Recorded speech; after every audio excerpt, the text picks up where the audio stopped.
Today, we're diving into a really powerful and honestly isolating state of mind. We're looking at a set of raw personal notes that give us an anatomy of what happens when suspicion just completely takes over. It all starts with a feeling I think we can all recognize. That deeply unsettling sense of being interrogated. You're not just being asked a question, you're being hit with a barrage of them, and every single one feels like an accusation. And this isn't a one-time thing. The source material calls it investigations all the time. Just imagine that for a second. The pure exhaustion of living under a constant microscope, where every move you make is being scrutinized. This is the very first sign that something is wrong. So this brings us to our first stage here, the external signs. This is what it looks like on the outside when a mind is completely consumed by doubt. And let's be super clear here. This isn't just a simple disagreement or a little argument. It's a relentless, grinding pattern of suspicion.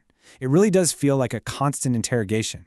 In this kind of dynamic, you have one person who's always the investigator, and the other person is permanently the suspect.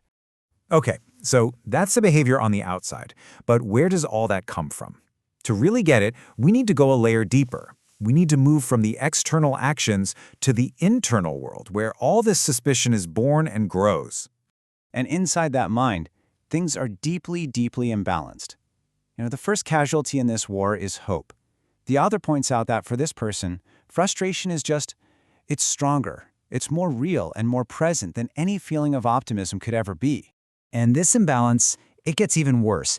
It's not just that hope is gone. It's that the mind seems to actively prefer fear.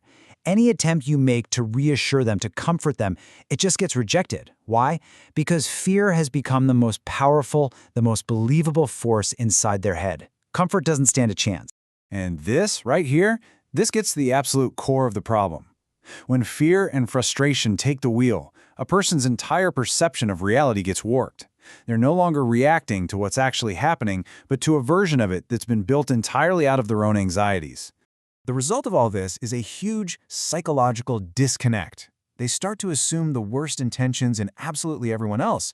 They see malice around every corner. But at the same time, they see their own motivations is consistently pure, always good. It's this fundamental double standard that just makes any real understanding impossible. So what on earth happens when you actually try to connect with a mind that's in this state? Well, as you can probably guess, this internal chaos leads to a complete and total breakdown in communication. The author uses this incredibly powerful metaphor, a mirage. Just think about that for a second. From way off in the distance, a conversation looks possible, right? It looks like you're actually approaching something real, a connection, maybe some understanding. But the second you get close, poof, it vanishes. There was never anything there to begin with. And this breakdown isn't just random. It happens in two very distinct, super frustrating stages. First, you just can't convince them of objective facts, because remember, they're operating from their own imagination, not from reality. And second, you can't even try to guide them to a more positive outlook because, as we've already seen, frustration and fear have already won that battle. Now, up until this point, we've been looking at this mindset from the outside, analyzing him. But everything is about to change. The whole story is about to take this sharp, stunning turn that reframes everything we've talked about. So the entire time, the author has been describing this other person in almost clinical detail. But right here, in this moment, the focus shifts dramatically. And there it is, the core confession. It was never about him. It was always about May.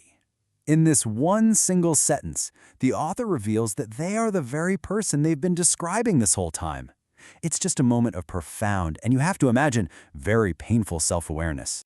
That little shift from he to I, that's everything. The analysis of a broken mindset suddenly becomes a personal testimony. So this isn't just a description of a problem anymore. It's a confession from someone living deep inside of it, someone who knows exactly how their own mind is working against them. And with this newfound self-awareness, the author just lays out the brutal consequences. Trying to engage with them, they say, is completely futile. It's draining, it's pointless, and in the end, you will only lose. This is a warning born from some really painful personal experience. Which brings us to this final, just heartbreaking piece of advice. The author, now totally aware of the damage their own suspicion causes, concludes that the best, and maybe the only solution, is isolation. It's like a preemptive surrender designed to protect other people from their own mind. So this leaves us with a really difficult question.